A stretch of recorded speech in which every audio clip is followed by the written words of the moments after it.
Olá, meus queridos irmãos, amigos e parceiros da nossa Missão Querigma. É um prazer muito grande poder estar novamente com vocês aqui e compartilhar a palavra de Deus com vocês e refleti-la juntamente com vocês. Portanto, eu quero te convidar a fazer a leitura da palavra de Deus comigo, no capítulo 19, no versículo 4 do livro de primeiro livro de Reis. Diz assim: E ele se foi ao deserto, caminho de um dia, e veio e se assentou debaixo de um zimbro, e pediu em seu ânimo a morte, e disse: Já basta, ó Senhor, toma agora a minha vida, pois não sou melhor do que os meus pais. Deitou-se e dormiu debaixo de um zimbro, e eis que então o anjo do Senhor o tocou e lhe disse: Levanta-te e come. E olhou, e eis que à sua cabeceira estava um pão cozido sobre as brasas, e uma botija de água, e comeu e bebeu, e tomou, e tornou a deitar-se. O anjo do Senhor tornou segunda vez, e o tocou e disse: Levanta-te e come, porque muito comprido te será o caminho. Levantou-se, pois, comeu e bebeu, e com a força daquela comida caminhou 40 dias e 40 noites até Horebe, o monte de Deus. E ali entrou numa caverna, e passou ali a noite. E eis que a palavra do Senhor veio a ele, e lhe disse: Que fazes aqui, Elias? E ele disse: Tenho sido muito zeloso pelo Senhor Deus dos exércitos, porque os filhos de Israel deixaram o teu concerto, derribaram os teus altares e mataram os teus profetas à espada, e eu fiquei só, e buscam a minha vida para me tirarem.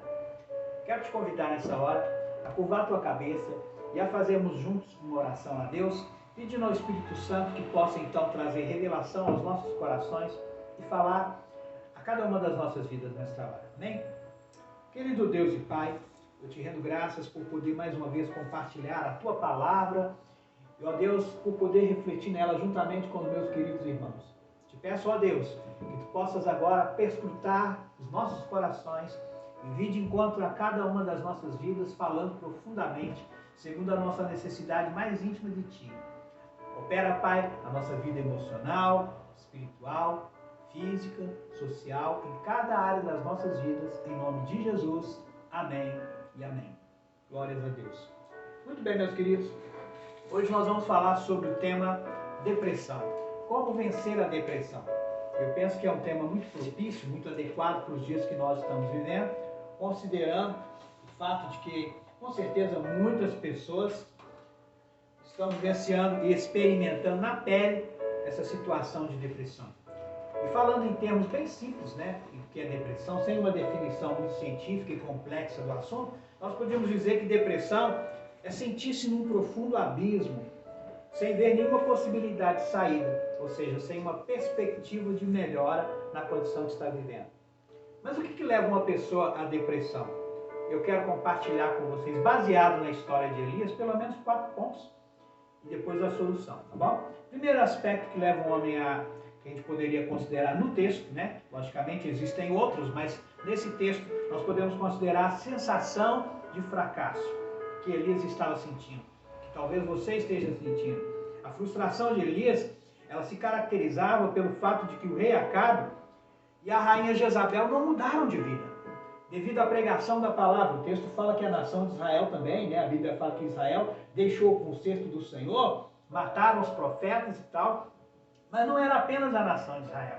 A maior frustração de Elias é saber que os governantes daquela nação, que o rei Acabe e que a rainha Jezabel continuavam com suas mentes obscurecidas e obstinadas com relação à pregação e à palavra que ele proferia.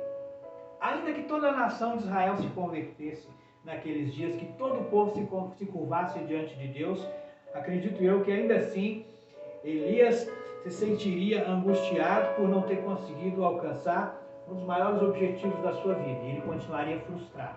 Então a frustração, a sensação de fracasso, com certeza é uma das características que leva o homem à depressão.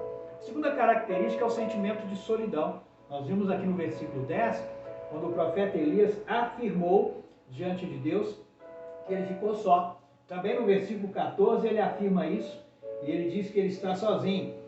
Mas ele não sabia que Deus havia poupado. A própria palavra de Deus, posteriormente, no mesmo capítulo, vai dizer que Deus havia poupado na casa de Israel 7.000 pessoas cujos joelhos não se curvaram diante do Deus Baal, o Deus da rainha Jezabel, o deus de Acabe. Mas Elias, não ciente disso, se encontrava angustiado porque se sentia provavelmente o único profeta que restou devido à perseguição religiosa que ele sofreu em Israel naqueles dias, tá certo? E ele então preferiu se isolar. E a solidão, ela aumenta ainda mais com a depressão. E vice-versa. A depressão também aumenta com a própria solidão, tá certo? Então não foi nada bom para ele se isolar, pelo contrário, no primeiro momento aquilo traria muita, talvez até piora na sua vida. Mas é assim que a pessoa se sente. E a exemplo de Elias, nós vamos ver o apóstolo Paulo, nós vamos ver Jesus e várias outras pessoas que se sentiram sozinhos num momento ou no outro. Mas a palavra de Deus nos fala que Jesus, no momento de angústia, está lá no capítulo 26, versículos 36 e 37, ele convida os seus discípulos para orarem com ele, para estarem com ele, tá certo? Então ele não se isola, ele busca de alguma forma ter pessoas e companheiros para dar suporte para que ele possa lidar com aquela situação. O terceiro aspecto que a gente pode considerar, além da sensação de fracasso e do sentimento de solidão, é a sensação de cansaço. Talvez você se sinta cansado, você sente que está dando murro em ponta de faca, está tentando, nadando e morrendo na praia. E talvez essa era a sensação de Elias, ele estava cansado, nem sempre é um cansaço físico, pode ser um cansaço emocional, né? E ele estava cansado, mas a palavra de Deus nos diz, e eu digo para você hoje, Jesus Cristo dizendo: vinde a mim, todos vós que estáis cansados, sobrecarregados, eu vos aliviarei. Glória a Deus. Quarta característica de um homem que leva o homem à depressão, no caso de Elias, é o enfrentamento do perigo físico. Elias estava ameaçado de morte. E muitas vezes, talvez você se encontre enfrentando algum tipo de problema físico, né? Algum tipo de problema que te causa perigo. Pode ser uma questão financeira, econômica, pode ser a própria doença, Covid, né? Enfim, ou algum outro tipo de situação que te leva a ter medo. A palavra de Deus diz que Elias se encontrava exatamente nessa situação e por isso ele fugiu. E muitas vezes uma pessoa está vivenciando uma enfermidade crônica, e isso faz a pessoa desistir da própria vida. Quantas pessoas se encontram nos hospitais e já desistiram? E não é porque talvez até o corpo poderia responder e as pessoas poderiam, de alguma forma, vencer o problema da enfermidade, mas muitas vezes isso afeta o emocional a tal ponto que a pessoa já não consegue mais viver. Nós precisamos, então, de um tratamento de Deus para sermos curados, tá bom? E eu quero, então, colocar de forma bem prática e bem simples algumas características do tratamento de Deus na vida de Elias, tá certo? É o segundo ponto. Então, primeiro nós consideramos 4 aspectos que podem levar o homem à depressão: sentimento de fracasso, sentimento de solidão, a sensação do cansaço e também o perigo físico. Mas o que pode, então, como que nós podemos tratar e qual é o tratamento de Deus na vida de Elias dentro dessa situação? A primeira coisa que nós vemos é que Elias pede a Deus para morrer, ele se deita, ele dorme debaixo de um zimbro, e a palavra de Deus fala que um anjo toca, ele diz: levanta-te e come. Então o primeiro aspecto é a alimentação. Mas não é apenas uma alimentação, é uma alimentação equilibrada ou balanceada, tá certo?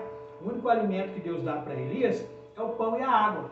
Vocês percebem que Deus não deu carne, não deu feijoada, Deus deu para ele pão e água. E a razão de muitas pessoas deprimidas até engordarem, muitas vezes porque elas acabam comendo exageradamente. Talvez dentro dessa situação que nós estamos vivendo, algumas pessoas se encontram deprimidas e acabam comendo em excesso. Elias, ele precisava de uma alimentação leve. A pessoa deprimida, ela não pode exagerar, ela tem que comer uma alimentação balanceada. E hoje nós temos muito mais recursos para isso, né? Naquela época era pão e água, mas hoje as pessoas têm verduras, têm toda uma série de alimentações que pode dar para elas uma condição realmente de superar mais facilmente esse tipo de problema. Nós podemos observar então, em outra ocasião, que Deus lhe chama novamente, e agora no segundo momento, já era o segundo estágio do tratamento da vida de Elias, e aí nesse segundo momento a Bíblia fala que Deus dá para ele pão e carne. Então percebam que agora já começa a melhorar o tipo de alimentação, uma alimentação mais pesada. Por quê? Porque o tratamento está funcionando, né?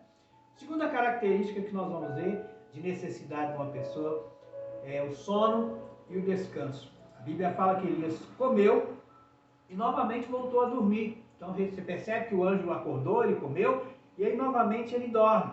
Porque a pessoa deprimida, ela precisa dormir mais do que é comum. Elias, ele é acordado então pela segunda vez pelo anjo do Senhor. E aí depois de acordado, o anjo dá alta para ele, né? O anjo fala para ele, agora é hora de você voltar. Voltar para onde? Voltar para o lugar onde você teve uma profunda experiência, ou uma experiência positiva com Deus. Tá certo? Então, o anjo acorda e o chama para que ele então vá para Horebe, né? Onde ele já havia sido, de alguma forma, impactado pela graça de Deus naquele monte. Ele volta para aquele lugar. Elias precisava voltar para o Monte Horebe. Durante os dias em que Elias não profetizou, durante aqueles dias, aliás, que Elias vivenciava aquela situação, você vai perceber que Elias não estava profetizando para ninguém, não estava preocupado em evangelizar ninguém. A única necessidade que Elias tinha era de cuidar de si mesmo. Eu tive o privilégio de pastorear algumas igrejas dentro de um ministério conceituadamente, né, bem conceituado a nível nacional, e foi muito bom todo aquele momento que nós vivemos, até o momento que eu perdi a minha esposa, e isso então me levou a um estado em que eu me senti realmente cansado, conforme Elias, né, conforme o texto nos fala, me senti sozinho, me senti meio frustrado com tudo aquilo, e eu optei por não continuar no ministério, e sem entrar em detalhes, sem questionar o ministério que fiz parte, sem nada disso, tão somente quero colocar que houve uma necessidade de que eu tratasse da minha vida. E era um momento em que eu não estava talvez muito apto, embora eu preguei a palavra, continuei anunciando o Evangelho, mas era um momento em que eu precisava ser muito mais tratado do que tratar de outras pessoas. Então, se você se encontra numa condição assim, saiba que acima de tudo você precisa de um tratamento de Deus. Cuida da tua alimentação, cuida do teu descanso, cuida do teu sono, mas acima de tudo, vá para um lugar onde você teve boas experiências, de preferência com Deus, tá certo? Para que você possa retomar de onde você parou, né? Elias precisou voltar ao Monte Horebe. E durante esses dias ele profetizou, ele não profetizou, ele não evangelizou. Foram momentos em que ele não precisou trabalhar para ninguém, mas apenas ser tratado pela graça de Deus. Terceiro ponto e último para a gente poder então fechar e concretizar com vocês aqui o que aconteceu na vida de Elias. Vamos ler do versículo 14 em diante, tá bom? E Elias disse, eu tenho sido em extremo zeloso pelo Senhor Deus dos exércitos, porque os filhos de Israel deixaram o teu concerto, derribaram os teus altares, mataram os teus profetas à espada e eu fiquei só. Buscam a minha vida para me tirarem. E o Senhor lhe disse, vai e volta pelo teu caminho para o deserto de Damasco, e vem e unge a Hazael, rei da Síria, também a Jeú, filho de Ninsi, ungirás a rei de Israel, e também Eliseu, filho de Safate, de Abel Meolá, ungirás profeta em teu lugar. Versículo, vou pular aqui um pouquinho, 18, olha só que interessante o que eu havia dito. Também eu fiz ficar em Israel 7.000, todos os joelhos que se não dobraram a Baal, e toda a boca que o não beijou. Glória a Deus. Partiu, pois, Elias dali, e achou Eliseu, filho de Safate, que andava lavrando com 12 juntas de bois adiante dele. E ele estava com... Não, vou parar nesse ponto, tá bom? Mas nesse aspecto a gente considera apenas que Deus havia então tratado com a vida de Elias, naquele momento, naquele período todo, e algumas coisas acontecem como consequência desse tratamento de Deus na vida de Elias. O primeiro aspecto é que a visão de Elias foi restaurada. Nós percebemos que a primeira coisa que Deus faz é mostrar para ele, primeiro, que ele não estava só. Haviam mais 7.000 homens ou pessoas que haviam sido poupadas, guardadas, cujos joelhos continuavam se dobrando diante de Deus e não diante do Deus Baal. A visão dele foi restaurada com relação a pessoas que poderiam ser consequência do seu ministério, como é o caso de Eliseu, um profeta que Deus haveria de usar grandemente, que seria alguém que caminharia com ele ao longo do restante da sua vida terrena e posteriormente seria seu sucessor. Então Deus lhe dá um companheiro, Deus lhe dá um amigo fiel, alguém que teria a mesma coragem, a mesma ousadia, a mesma unção e a mesma fidelidade a Deus que ele também tinha. Outra característica que nós vamos ver então, outro resultado, é que a vocação daquele homem foi renovada, foi restaurada. Deus o restaurou para voltar novamente ao trabalho. Como eu disse, a pessoa em tratamento, ela não precisa preocupar em fazer nada para alguém, ela tem que cuidar de si mesma. Mas agora Elias estava pronto a cuidar também dos outros. E por último, Elias ele recebe então uma nova confiança em Deus. Ele sabe que agora ele é um instrumento de Deus para abençoar a vida de outras pessoas. Havia uma palavra da parte de Deus para ele, que ele seria realmente alguém que impactaria a vida de outras pessoas, porque ele estava curado, tratado pelo poder e pela graça de Deus. Por fim, então, meu querido, o que eu quero te dizer é que se você se encontra nessa situação, nesses tempos de crise, tempos difíceis que nós estamos vivendo, cuida da tua alimentação, cuida do teu sono, cuida do teu descanso, mas acima de tudo, cuida da tua vida com Deus, cuida do tempo em que você vai permitir ser moldado, ser tratado pela presença do Espírito Santo, pela graça do Senhor. Amém? Nós vemos que Deus cuidou do Elias no aspecto físico, deu para ele alimento, Deus cuidou do Elias no aspecto emocional, curou sua alma, Deus cuidou do Elias no aspecto espiritual. E é assim que Deus quer fazer com a tua vida nesta hora. Amém, querido? Permita Deus tratar de você, permita Deus tratar, faça aquilo que convém a você, mas ao mesmo tempo se permita ser tratado por Deus. Amém? Eu quero te convidar mais uma vez a orar comigo e a falar com Deus, pedindo ao Senhor que abençoe as nossas vidas. Amém? Querido Deus e Pai, mais uma vez nós te falamos, te oramos e te pedimos, Senhor, que Tu venhas falar, ó Pai, tratar, aliás, das nossas vidas, das nossas feridas, das nossas mágoas. Se alguém, ó Deus, tem falta de perdão, ensina a perdoar. Se alguém tem, Senhor, algum complexo de inferioridade, arranca esse complexo. Se alguém se encontra magoado, ofendido, Senhor, ó Deus, arranca, cura, trata, coloca o Teu bálsamo nessa ferida, nesta hora, Senhor Jesus. Eu te peço, ó meu Deus, Tu conhece cada filho Teu que me ouve nesta hora. Eu te peço que vá de encontro agora a essa vida, ó Deus, que talvez se encontrava, ó Deus, desejando a própria morte, desejando, Senhor, exterminar com a própria vida. Vá de encontro a essa pessoa agora, com Teu poder e com Tua graça. Muda e transforma. Deus, no nome de Jesus, Espírito Santo, faça essa obra nessa vida agora. É o que eu te peço, Deus. E eu te agradeço, Senhor. Amém e amém. Glórias a Deus. Eu gostaria ainda de fazer um pedido a vocês, queridos. Primeiro, eu quero te propor a se inscrever na nossa página, bom, no nosso canal, e que você possa ouvir outras mensagens que irão abençoar a tua vida. Quero te sugerir, inclusive, tem uma mensagem nossa, que é lembrar ou esquecer. Quando é que nós devemos lembrar as coisas e quando nós devemos esquecê-las, tá certo? Então a palavra é bem interessante, que eu tenho certeza que pode abençoar a tua vida também, entre outras tantas. Então se inscreva no nosso canal, ouça as mensagens, ouça os louvores, os ministros de louvores que estão na nossa página, tá bom? Não deixe de dar o seu like e participar conosco e continuar conosco. Deus te abençoe, querido. Deus te abençoe grandemente. Amém?